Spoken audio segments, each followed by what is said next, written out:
क्या भगवान कलयुग में भी अपने भक्तों की रक्षा करने के लिए आते हैं? जिस प्रकार से उन्होंने मीराबाई की रक्षा की, जिस प्रकार से उन्होंने द्रौपदी की रक्षा की, क्या भगवान कलयुग में भी अगर कोई उनको दिल से पुकारे आ सकते हैं? बिल्कुल सच्ची घटना आज मैं आपको बताने जा रहा हूँ जगाधरी की। कुछ वर्ष पहले इतनी डेवलपमेंट नहीं थी, तो जगाधरी वैसे है तो यमुनानगर के पास में, पर 2-3 किलोमीटर की दूरी है।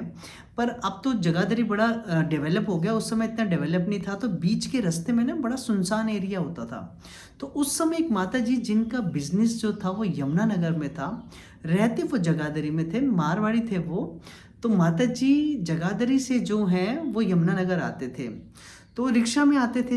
एक दिन क्या हुआ कि उन्होंने रिक्शा किया और वो रिक्शा में बैठ के जा रही हैं, तो अचानक रिक्शे वाले के मन में उनके जो जेवर उन्होंने पहने हुए हैं गहने सोने के, उसको देख के लालच आ गया और उस रिक्शा को वो सुनसान रास्ते की तरफ ले जाने लग गया। उन्होंने देखा, उन्होंने पूछा, भाई ये कौन सा रास्ता तुमने पकड़ लिया है, जो रास्ता रोज का उस पर चलो। कहते नहीं नहीं नहीं, ये शॉर्टकट है। कहते मुझे शॉर्टकट से नहीं जाना, जिससे हम जाते हैं उससे चलो। तो माना नहीं, तेज तेज तेज रिक्शा चलाने लग गया और वो मना कर रही है, चिल्ला रही है, वो मान नहीं रहा, वो तेज तेज चला रहा है। तो उन्होंने क्या किया, एकदम रिक्शे से छलांग मार दी और नीचे गिरी और फिर उठ के दौड़ने लगी। रिक्शे वाले ने क्या किया, रिक्शे में से इतना लंबा जो है चाकू निकाला और उनको मारने के लिए उनके पीछे दौड़ने लग गया। वो आगे दौड़ रही है, वो पीछे दौड़ रहा है और अचानक सामने एक छोटा सा तालाब आया, बड़ा दलदल था उसमें, उसमें कूद गई वो और तालाब के अंदर तक चली गई और जोर जोर से हा गोविंद हा गोविंद हा गोविंद मेरी रक्षा करो ऐसे बोलने लग गई।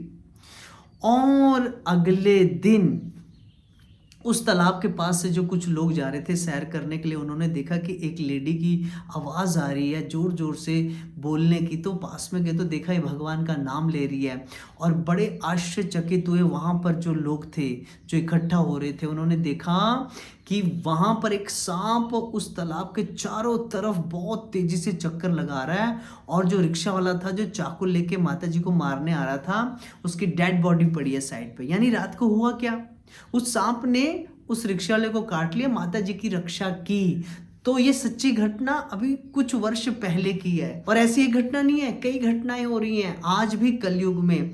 हमारे ना महाराज जी बड़ी अच्छी बात बोलते थे, वो कहते थे भगवान सुनते हैं वो पुकार जो दिल से होती है, पर मुश्किल तो ये है कि मुश्किल से होती है। ये उत्तर है उन लोगों के लिए जो ऐसा कहते हैं कि क्या भगवान हमारी बात सुनेंगे, क्या हम जब मुसीबत में होंगे भगवान आएंगे, कि कभी हम प्रॉब्लम में थे आज तक तो भगवान आए नहीं। तो प्रॉब्लम वही है कि हम जो भगवान को बुलाते हैं ना, हम हृदय से नहीं बुला पाते। हमारी वो पुकार नहीं होती जिस पुकार को सुनकर भगवान आ जाए। गजेंद्र हाथी के शरीर में है, जो उसके हृदय की वेदना है, जो उसकी प्रार्थना है, उसको सुन के भगवान आ गए, गजेंद्र की रक्षा की। द्रौपदी पुकारती रही, भगवान नहीं आए, पर जब हृदय से वो पूर्ण समर्पित हो गई भगवान के, तब भगवान श्री कृष्ण आए और भगवान ने द्रौपदी को ये बताया भी कि उसकी गलती क्या है।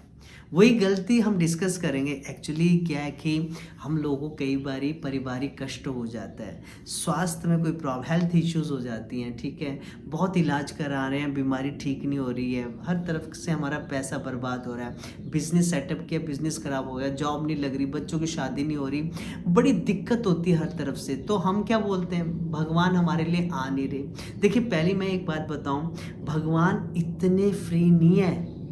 भगवान जिसे पंजाबी में बोलते हैं बेले नहीं है भगवान, कि हर हमारी छोटी छोटी बात के लिए भगवान को आना पड़े। भगवान busiest person of this world. मैं बताऊं आपको, भगवान इतने ज़्यादा बिजी, आप सोचें कि एक व्यक्ति को जिसको पूरे ब्रह्मांड के जीवों को, और अनंत ब्रह्मांड है, अनंत जीव है, सबको संभालना है भगवान ने। तो भगवान अगर एक एक पुकार पे छोटी छोटी बात पर आने लग गए, फिर तो एक तो भगवान की वैल्यू नहीं रह जाएगी। मैं आपको समझाता हूँ एक एग्जांपल से कि भगवान क्यों नहीं आ रहे हमारी पुकार पे। देखिए आपका कोई बहुत अच्छा पड़ोसी है, कभी आपको मना नहीं करता, हर समय आपकी हेल्प करता है, ठीक है।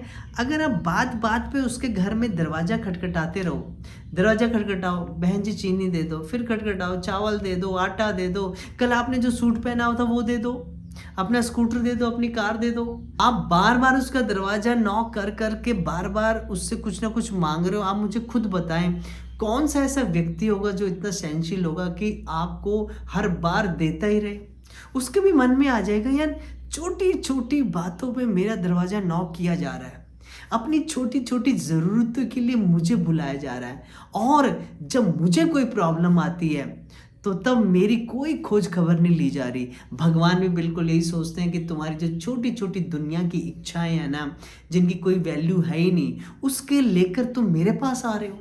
अरे बहुत बड़ी कोई प्रॉब्लम हो तो भी माना जाए, इन वस्तुओं के कारण, जो वस्तुएं तुम्हें अनायास मिल सकती हैं अपनी मेहनत से, अपनी किस्मत से, जो कि किसी से बोलने की जरूरत है ही नहीं, तुम्हारी किस्मत में होगा, वो चीज़ खुद आ जाएगी। पर जो चीज़ नहीं मिल सकती हमें वो मांगना चाहिए। हमारी सबसे बड़ी प्रॉब्लम है, हमें मांगना नहीं आता। हमें वो चीज़ मांगनी चाहिए जो हमारे पास नहीं है, और जिसको मांगने के बाद में कुछ मांगने की इच्छा ना रह जाए। यानी कि भक्ति इस बात को समझ सकता है, दुनिया का व्यक्ति नहीं समझ सकता। तो छोटी छोटी बात, बच्चे को बोलो भगवान से क्या चाहिए, मुझे पास करा दो। जिसको पैसा चाहिए उसको उसको बोलो क्या चाहिए तुमको, बोलो मेरे को तो बेस्ट बिजनेस खड़ा कर दो, महीने में इतना लाखों, उसको कोई मतलब नहीं है। शराबी से पूछ लो तुम्हें क्या चाहिए, ना उसे पैसा चाहिए, ना उसे कोई एजुकेशन चाहिए, ना पोस्ट चाहिए। उसको तो चाहिए कि बहुत बड़ा तालाब बना दो और उसमें दुनिया की सबसे अच्छी वाइन और मुझको उसमें डुबा दो, मैं उसमें डुबकियां खाता रहूं, पीता रहूं, उसको नशे में तैरता रहूं। बताओ, अब बताएं भगवान की क्या गलती है? इन तुच्छ इच्छाओं के कारण अगर भगवान आने लग गए ना हमारे पास, तो भगवान की भगवत्ता क्या रह जाएगी, वैल्यू क्या रह जाएगी, ग्रेविटी क्या रह जाएगी। इसीलिए भगवान को इन वस्तुओं के लिए नहीं बुलाया जाए। भगवान को जब आप भगवान के लिए बुलाएंगे ना, तो याद रखें भगवान भी नहीं रह पाएंगे, एक क्षण भी, तुरंत आएंगे आपके पास।